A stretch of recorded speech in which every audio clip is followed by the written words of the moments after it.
Hey, what's going on, everybody? It's Wednesday. Let's go, dude. It's been super cold down here in northern Kentucky, all the way down to Florida. They got some snow, I just heard.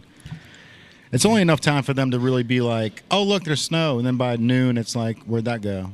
Well, yeah, I mean, there's snow in Texas. I saw Joe Mixon's Instagram story, and he's like, "It's cold." Yeah, bro. So, it's hard to get people Houston. out of the house, man. Yeah. But we've got a podcast legend here today, Matt Waters. He's been on the podcast a few times. And he even did a hot wing challenge with us in the old store. That shit was so cool, bro. Dude, that was painful as hell. I hate the spicy foods. I can't roll with that. My wife tortures me with the spicy foods.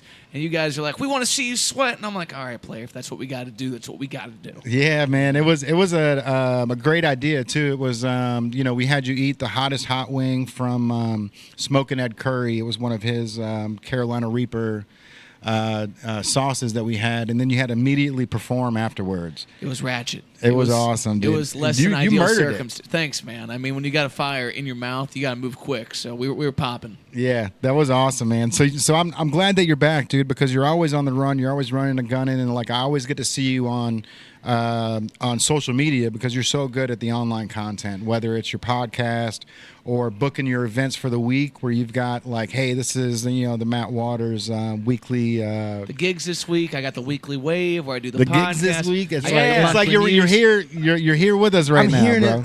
Dude, it's much better to do it in person when you got friends around, man. Absolutely. So I appreciate you guys making some time for me on a Wednesday. Yeah, for sure. Yeah, bro. yeah. Moves were made. Things were happening, and the comment section's going crazy right now. Look at that. Hi, Sparkle290. Nice to meet you too. Yeah. Hey, let's go. And then we got Florida. Someone says Florida in there, and then and it's Javen's birthday. Happy birthday, Javen. Hey, happy birthday. Yeah. All right, man. So Matt, what do you got going on, dude? There's a big event you got coming up this weekend, and this is something where, if you haven't heard your music before, it's like it's so funky that you have to catch it live. And the fact that you're recording your album live means that you're just going to put your whole heart into this one performance, bro. So it's like, I've got to be there for it. You know what I mean? Without question, dude. Oh, I would love for you to be there for it, man. Yeah, so we're doing this live album on January 25th, Saturday the 25th at Radio Artifact. This is the best sounding room in the city of Cincinnati. It's worth traveling for.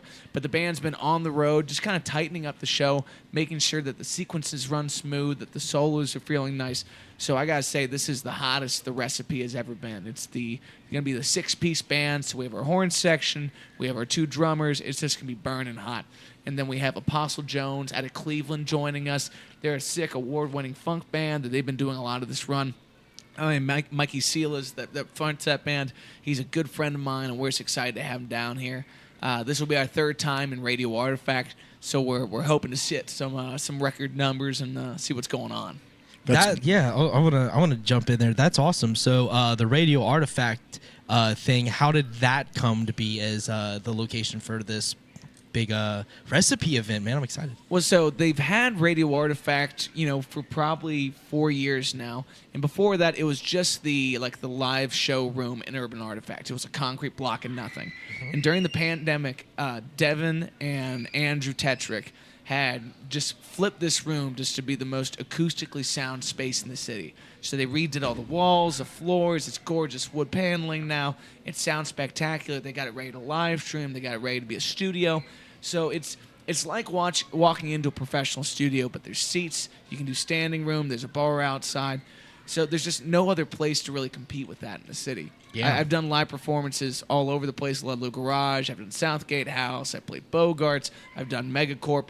But there's nothing that has that you're watching something special kind of moment, like walking into the studio and being like, this is ideal settings. This is happening now. Yeah, for sure. I mean, we are about to start a Beyond the Stage series there called Sessions, and the room is perfect for what you're speaking of. It's just like not only has it got the aesthetic when you walk in, but like there's just a vibe in the room because they have the control center like in the corner with all the cameras. It feels like a studio. It feels like you're walking into something that like like, oh, you gotta know someone to be in here. You know what I mean? Like, and like, it's just got one of those feels that it's not like a blank canvas room. There's a vibe from the start, and you just add your vibe on top of it. Yeah, I think you walk in, there's a reverence for what's going on the stage. It feels like you're watching something that is going to stand the test of time. And talking about that battleship they have in that back corner, I mean, it really looks like you're staring at Captain Jack Sparrow up there just leading the ship into the darkness. It's pretty magical. Oh, absolutely, for sure. And you are playing with the full recipe. You're playing with the whole shebang. Yeah. Well, so there's a lot of songs that end up on my Spotify and my Apple Music that the arrangement's a little more sparse than what the full band is. And so when I write these songs, normally it starts off on acoustic. I play it with the looper, and it starts to kind of form what it's going to be. But then when I bring in the rest of the band, you get all these other elements. You get horn lines that you won't hear in the studio. You get additional percussion. You get some of the solos that are just like, it's a moment in time, and it's beautiful, man. So we're really excited to do the full-fledged version of these tunes. Yeah, that's cool.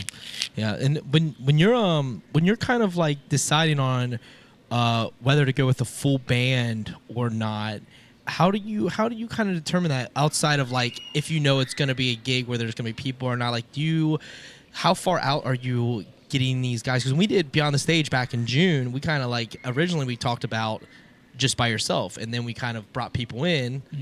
Portion of the recipe did that Beyond the Stage. How do you determine with the guys? Like, because they're all in different bands, right? Well, so everyone's got the variety of projects. They're Yeah. professional musicians that do 15 different groups at a time. It's not just original bands like mine. It's the ways that players are out there making their living and whatnot. Sure. So when it comes to like road shows and who's going to get the recipe full-fledged versus get the trio or just get me, it's like, baby, you got to earn it. We got to work up to this kind of a thing. So like, it was cool to do Madison Live, but like, I never played that room. It's a Thursday night. Yeah. Do I call all the guys? It's like, no, I know. we'll build up to these kind of things. Yeah, So- it worked out great, I thought. yeah, but with a lot of the tour dates, it's like, okay, if I'm in a new market, if I've never been there before, I'm going to start off solo. We're going to get a feel for things. It's a little easier for me to manage. It's 3 less hotel rooms and a much smaller car that I can make happen. Fair, yeah. But if we're going to bring all the guys out, like we're going to be burning, we better know some folks. Yeah. So the other day in Cleveland, it's the first time that Cleveland's ever seen the big band. And it's this sick little basement club called Coda. There's probably nice. 80, 90 people in there, and it's just straight elbows all the way through. Nice. And it was a sweat fest, I got to tell you. But it's worth it when you can do those kind of things. Yeah. And then again, Airbnb for the band. And my wife's on the road with us, so it was the first time that I really felt like a married man. 'Cause the boys are all out there playing Mario Kart till 3 in the morning, 4 in the morning. And my wife's like, I'm going to bed. I was like, I guess I'm going to get bed, boys. Like, I guess Yeah. this is it for the night. I guess see you later. Yeah. I could hear him in the other room. I was like, I guess I want to get some sleep. Like she's the rationale in my life. Right. So I got to follow the lead, man. Yeah, bro. Happy wife, happy life, Yeah, dude. for sure, You got to for sure. balance that shit. That's why it's date night tonight. That's why I got to roll relatively early. Okay, yeah. Nothing wrong with that. So the what was I going to mention, man? We were talking about the Madison Live. Damn, I lost it. Madison Live. Radio It's slippery Orphan. like that. Yeah, bro. Well, and the other thing is, like, when you make these kind of momentous shows happen, it's time to roll out some new stuff. So this is going to be a big solo acoustic, new territories kind of year for me, where I got some new songs that are coming out that lean more towards the acoustic side of things. I got a new logo that's coming out for just my solo stuff with some new merch and things like that. So it's just an opportunity to say, print, next chapter, turn the page, and hope for bigger things. For sure. So the band's had a really special kind of 3-year run where this particular iteration of the recipe has become just locked in.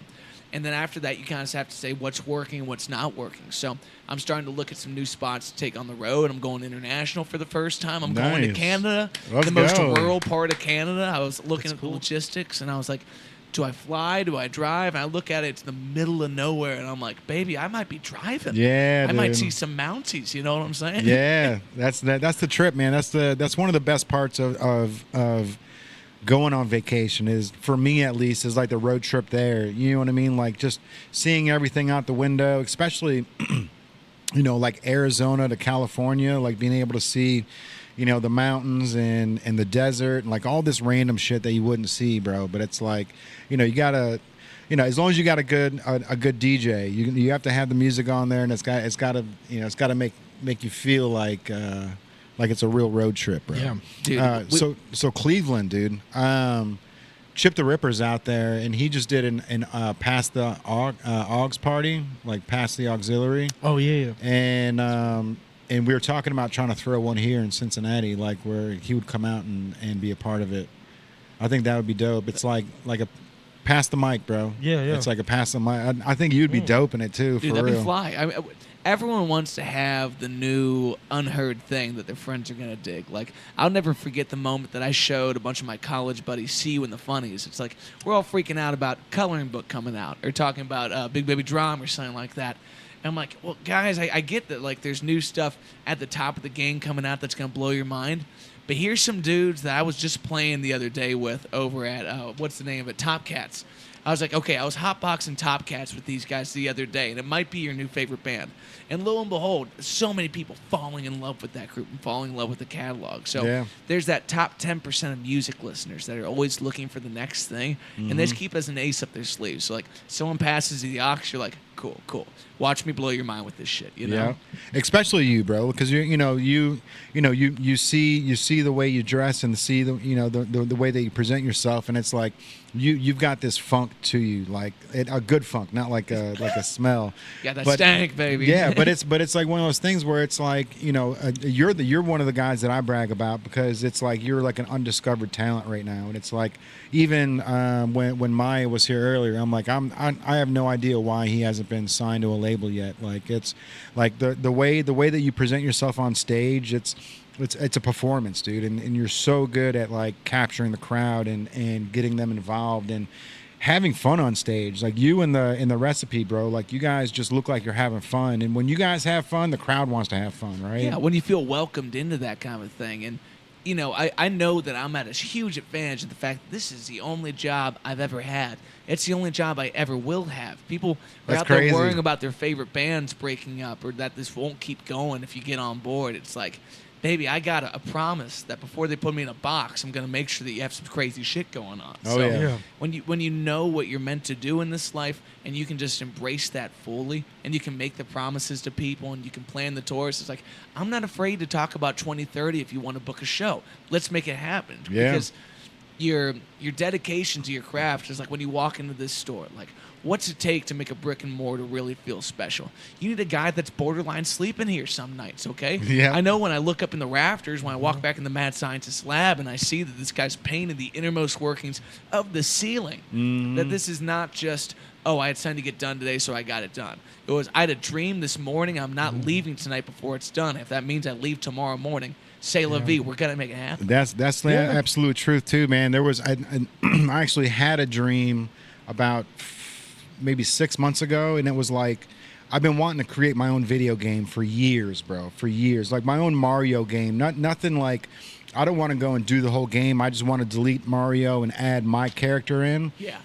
And I had a dream, and I woke up and I was like, you gotta be fucking kidding me, bro. Like, how did I not think about this? Like the beginning of any Mario game, it's just a 30-second reel, right? So it's like there's no controlling of it, nothing like that. So I like took the time, like I woke up that morning, and I started working on this design where I'd basically design Super Mario 3, like the screen of it, and then deleted everything one at a time. So I was able to put everything in where the Super Mario would come in at one point, and then the characters would come in, but it was my characters instead of Mario. And we just did it on a 30-second loop where it's like, it looks like you can play Mario, like Super Mario 3, but with like Blink and the Mad Scientist. That is super rad. And it was just like literally one of those things where it's like I've been wanting to do it for years, and then I had a dream and woke up and I was like, holy shit, dude, that's how easy it is to do. And so I was just, just like you said, bro, it's like I'm not getting off this chair until this is done. Yeah. You know what I mean? And to have something wake you up to that kind of inspiration, it's like inspiration is waiting around every corner for you, but can you get far enough into the moment to have those things discover you in the same time that you discover it, and you start to bring those things to life? Like, songs are a tricky thing that's sitting around every corner. Oh, yeah. And I found in the last couple months, like, that self-critical side where you start to doubt what you're capable of is the biggest inhibition to the creative limits of your own life. Oh, It's yeah. like, When you start to doubt, can I make it happen? No, it's better just to start. You'll find out if you can make it happen really quick. Yes. But when the mania comes on, open your computer. When the mania comes on, close the blinds, turn your phone off, get after it for a little bit. And there's a lot of things about this live album that kind of feel like that. You know, every time that I bring the big band out, it's like I'm putting, my mortgage payment on the line. I'm putting a lot of money up just to say, like, I can see this version of the show that has to happen. And so you put all your time and energy and your love into watching this thing come to life in front of you and hoping that the elements that are out of your control just for some reason come ramming into each other like a good puzzle. Right. And then we're looking at the thing that you wanted. Yeah, and also with that also being said, you have to be prepared to strike when inspiration comes, when those moments come, like what Jay said. You have to be prepared. Yeah, sometimes you may come out on cold, you're like, I have to create from nothing, but you have to kind of create a solid baseline, and then when you get that inspiration strikes, that's when you can get the momentum. I guess is kind of where we're going with it. The momentum of that is everything, and that's what I've learned over the last, as long as I've been with Native and with music, even before that. Once you catch that momentum wave, you have to just keep compiling, because when that compilation happens, when the momentum happens where your inspiration strikes for the big idea, the one that that's going to pop off for us, for this case, was the lab. When the lab, that we boosted the momentum and we have just ran with it and we haven't stopped since. Yeah. You know what I mean? Now we're you can leave a voicemail to the mad scientist in there now. So it's become to the point where not only is interactive, but you can literally contribute to the store. And I think that is it's just a testament to what we've done and what has happened here. And we couldn't have done that if we didn't put the baseline in. You know what I mean? If Jay didn't start out slinging hats and then me come through and all the stuff that has happened and the podcast and then you doing the wing challenge and all these different things that have compiled to lead us to this moment, to lead us to that moment, I think it just says a lot about human fortitude and perseverance. That's your craft. When you talk about someone's craft, it's the ability to take inspiration to the end goal as smoothly as possible. So when people talk the craft of songwriting, why do you get up every day and try to write something? It's not because you're going to have a good idea every day. 90% of the time, it's going to be garbage.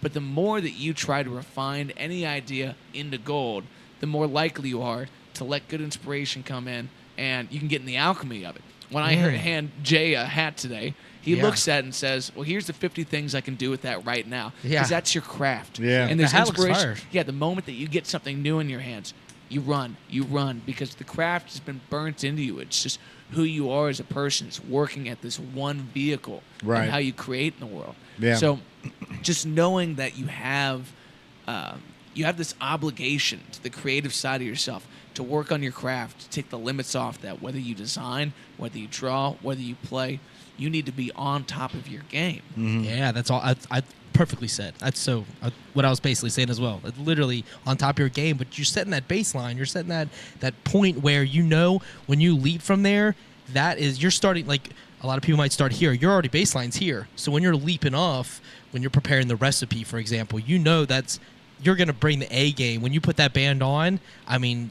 serious musicians, so you're not going to lose on the music game. So now it's whether it's creative marketing or the show itself, like the Radio Artifact that you said, this is basically kind of coming to an end to a degree, because this is the right time to be at Radio Artifact with where you guys are at. Yeah, this is summation of an era of the band that's been really special, and you learn where certain folks really thrive and where you can kind of take your hands off. The biggest change for me since the recipe began back in 2017 to now is learning what do you ask and what do you tell people that you're supposed to be leading. You have folks in the band that are able to take your idea and mold it into something special. Then you have elements of your idea that you need to be able to explicitly state so that it can happen. And there's part of that give and take that if you're going to be in a band and when you run the in-ears, you have a talkback switch that someone can punch in and say just to the guys, this is where we're going. And when you look back at the guys that run the board, Jack Sparrow on his ship, it's like, we're turning this thing around. Why? I have no idea, okay? But we got to go, and it's happening. Mm-hmm. Yeah, bro. It's amazing. So when it comes to urban artifact, man, like the one thing that I like about it, it's like the room is separate from the bar itself, right? And the when you walk into that room, it feels like a it feels like a recording studio that you can sit in and watch people make music. Yeah. You know what I mean? Not just a venue where you hear music, like it's where people are making music, which Yeah. is it's it's such a small tweak, but it's so dope. It's like the acoustics in there are incredible. Like when it comes to like the sound, you know, it doesn't reverberate. Like that room has a really good like absorption. Yeah, you know it doesn't what I mean? have a tingy sound. Doesn't sound like Yeah, Yeah. they made that room perfect. Yeah, they did a great job. When the great thing is you walk through the confessional doors that used to sit upstairs in that church. And to me, that's this symbolism that art is the atonement. I didn't even notice that. That's When you walk through the confessional doors and you are there to make right what you have done wrong. And that's some dirty, dirty funk that's going to cleanse your soul, brother. You know what I'm saying? Yeah. You go in there and there's just this reverence for the stage that you don't feel in a lot of bar rooms. Even when you can walk up and the band's elevated and it's well lit, when you walk through and it feels like the air is sucked out of the space. Yep. And the only thing that's happening right now is the dance party of a century. You Right. know, and you know that people can get after and you feel that permission to let go. That's, you know what, man, that's a really good analogy of it, because that's the same thing I'm trying to do here at Native. The room, the white room or the lab, I hate that it gets warm. So like I was in there today, like figuring out like, okay, what do I have to do to cut off all the heat going to this room, because like just like you said, like I want that air to be sucked out of it. Like I want it to feel completely different than every other, you know, even this store. So like, you know, once you leave the lab and come back into Native, you're back to being warm. You know what I mean? But I want there to be that like lab coldness, the same feel that you get when you're at like the doctor's office, like sitting in the room itself. You When know you what I open mean? the box and the dry ice comes out, and you're like, oh, this thing is, they sterilized this to make sure that it's at the absolute purest point. 100%, bro. There's something about the whole store that you can just tell that there is no corner that hasn't been looked at 3 times to say, how could it be better? What could we Right. be doing? And like that kind of craze is what really makes y'all inspiring and different. This isn't just a clothing store. This is the output of a mind that is flowing like a fire hydrant that got cut off in the center. Hey, let's go, dude. I appreciate that, man. You know, winning the 2024 best clothing store, right? It's like, all right, 2024 is in the books. Now we got to win 2025. And how do we do that? Like, got to elevate, got to keep on pushing the boundaries of you know what we think is capable of. You know what I mean? So we're tapping away, man. We're making this place more interactive. We're working on getting an actual like alien body in the back room, like a 4-foot alien that we can use for promotions, that he can wear the clothes and be our official model, but then he can actually be like stationed in the back room in like An enclosure. a capsule or a what did I call Some it? Independence Day vibes. Yeah, for sure. Yeah.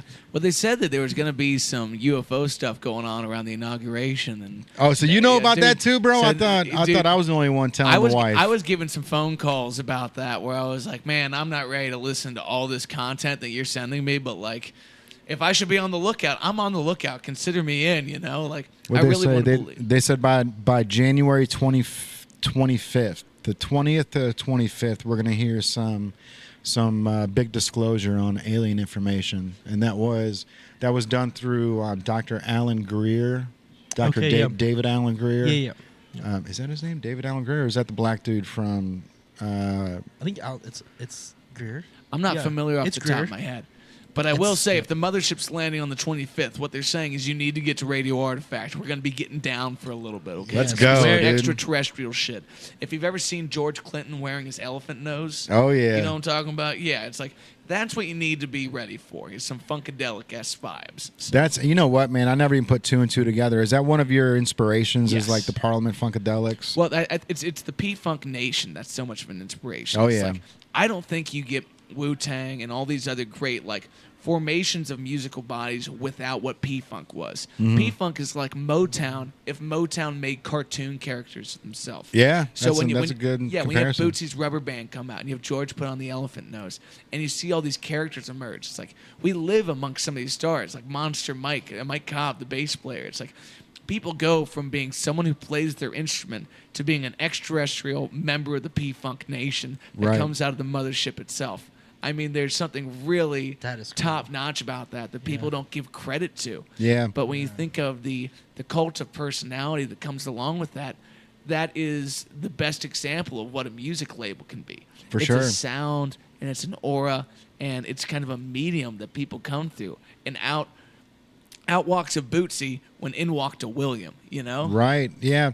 You know, and the thing too, man, you know, George Clinton, like he set his own standards, right? Like he did his own thing, and just like you guys are doing out there right now, it's like you guys just have fun on stage, like George and the P-Funk, like that's just what they do. And you know, I went and saw him in 1995, bro. I was a freshman in high school, just moved here from Chicago, and nobody knew who George Clinton was. Like obviously, you know, coming from Chicago, it's a big you know, blues and funk city. So it's like, of course, you know about fucking, you know, the bow wow wow yippee yo yippee yay. Yeah, dude. Well, so much of hip hop's sampling pack came from the P-Funk era. Oh yeah. And like when you look at what Snoop had been pulling from for his tunes, it's like it's 90% P-Funk. Oh, and yeah. sometimes it's the same P-Funk song 4 to 5 different times. That's how good the music was. Yeah, and he's badass too, man. Because he was playing at Bogart's.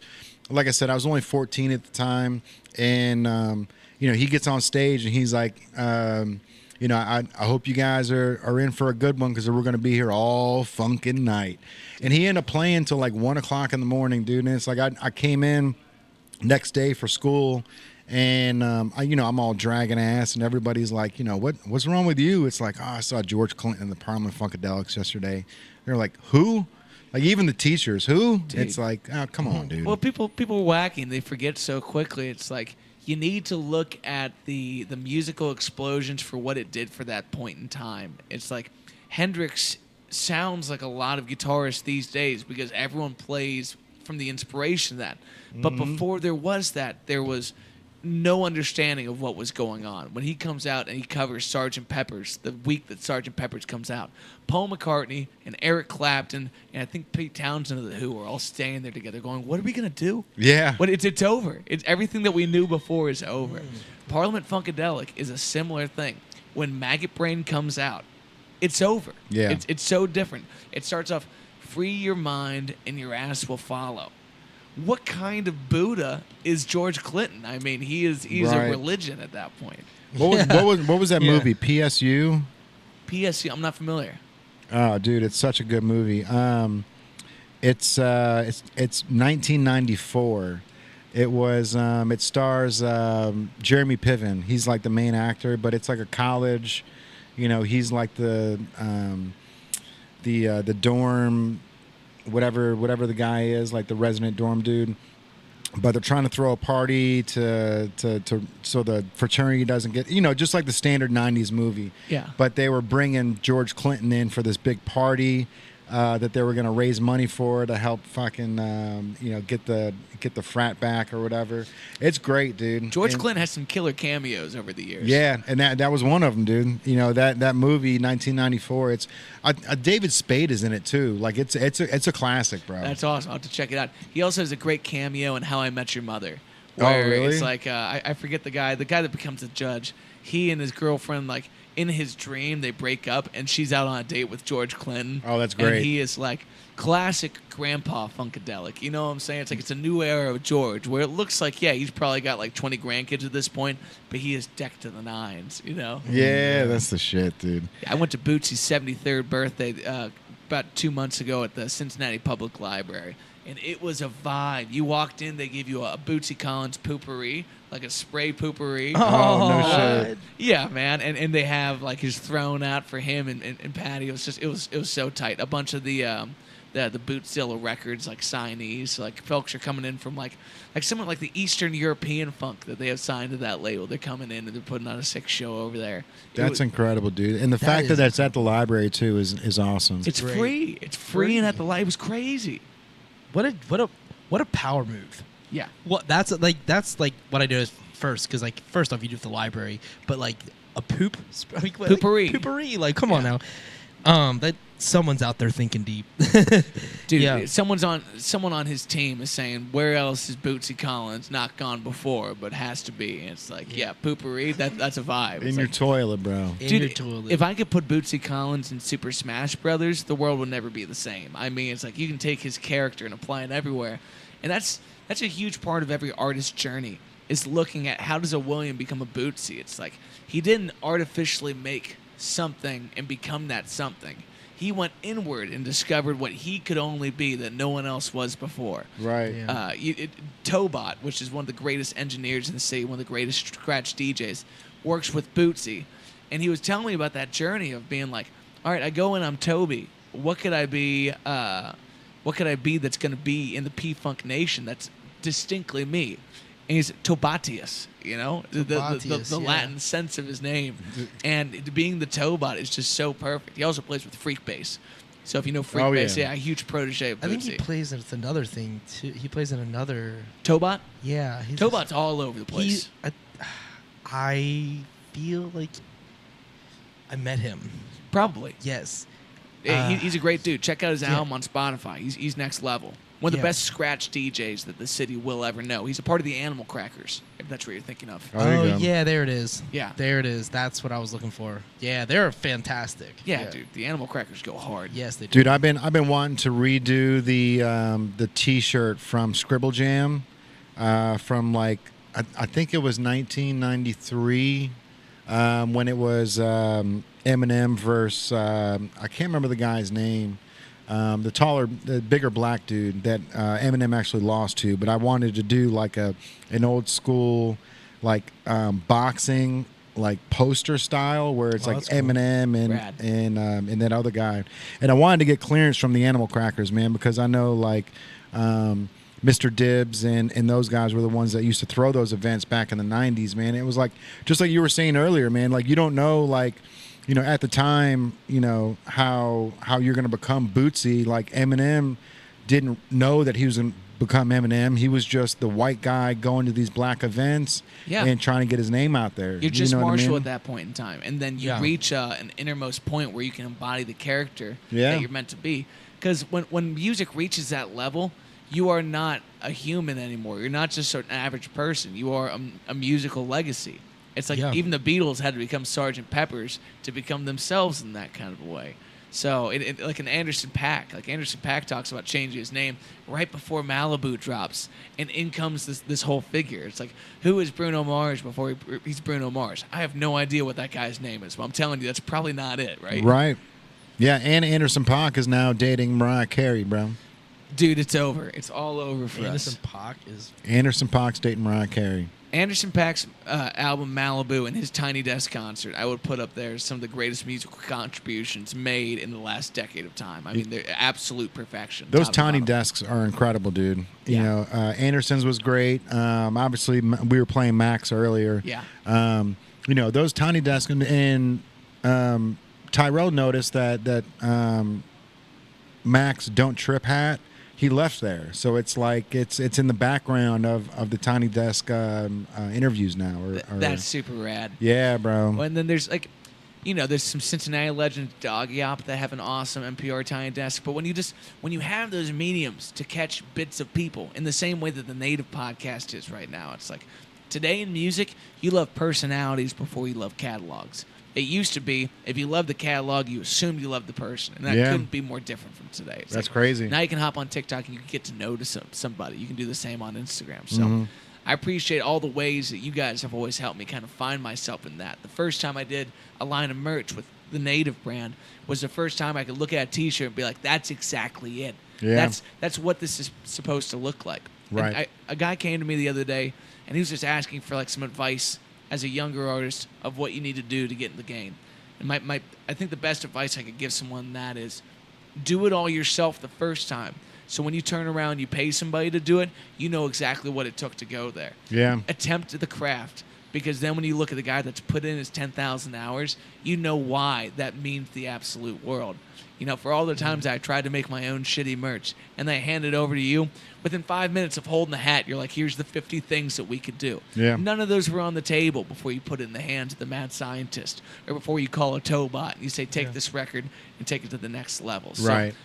appreciating professionals in your life for what they do by letting yourself experience where they started. Yeah. Huge. 100%, man. And you know, when it came to this logo, like you guys made this logo. I was just able to do that tie-dye version for you, right? And it looked so good on the shirts that it was like I think the reason why it looks so good on the shirts is because you can't reproduce that. It's like it's so hard to do that it's not just regular silkscreen. It's like, wait a minute, like I can't do that on my Cricut. You know, so when I see this logo, it's like I saw the black and white shirt go from the black and white shirt to the shirt that sold out the night that you picked them up, right? Yeah, gone. So this here, it's like when I see this, it's like, you know, it's a perfect hat, and if this is polyester thread, which I'm sure it is, like I can sublimate over the top of it. Like I can even take a photo of the Matt Waters and the sauce, put it on top and heat press it where the like your faces will be in that logo. That would be disturbing. That would be so fly. I'm gonna try something with it, man. But that's one of the things that I've always wanted to do with our hats is do the sublimation after they've been printed, because now each one's in like individual, like it's every one of them's one of one. So if we're able to do that, you know, and the reason why I can't do it with the native hats is because the puff on the native, it'll burn right through. So this right here, this will be a perfect thing to try to recreate that tie dye. Yeah, I'm gonna try it, dude. You just let me know. I'm always open for whatever. I can't wait for hopefully a little later this year if we can get a collab going. Anytime we can work together, I'm thrilled. And I'd like to formally make the request that you, Jay Banks, need to come on my podcast, or else I'm gonna start shutting this place down with stink bombs. I don't know what I gotta do. So I'm in for it, bro. I'm gonna have to get an Uber over there, man. I'll pick you up, dog. I got you. Don't worry about it. Let's go. But on that note, it is date night, so I gotta scoot. I gotta go get my wife because we're going to La Mexicana over in Newport. That's the best lengua that you're gonna find anywhere in the state of Kentucky. The best. It is so good, and like Jamar Chase goes there a lot too, man. A lot of people don't realize that. Like that's like one of those places. If you don't know what La Mexicana is, it's just up the street on Monmouth, and it's like a Mexican grocery store / restaurant. Phenomenal. Oh, dude, like that's the best when you can go there and you can get like groceries to go and you can get some tamales. It's like, okay, all right, this next is it. level. Yeah. Yeah. Thank you for making the time for me today, y'all. Always, January man. 25th, Radio Artifact. Come kick it, players. I appreciate you a ton. Absolutely, bro. All right, man. So we'll post your flyers as well on our pages, and then Thanks, if G. anybody wants to get a hold of you, just Matt Waters. Matt Waters Music, wherever you like to look, wherever you like to listen. All right. I appreciate you doing that signature series for me, bro. Always, dude. Getting all the artists in that have be on the stage and get the signatures and get a little picture and get it moving. Appreciate you, man. All right, Always, my everybody. brother. This is going to wrap up another episode of the PowWow. Appreciate you guys for tuning in. We'll see you next Tuesday. We've got Lantana coming in, so let's go. Later. All right. We out. Bye.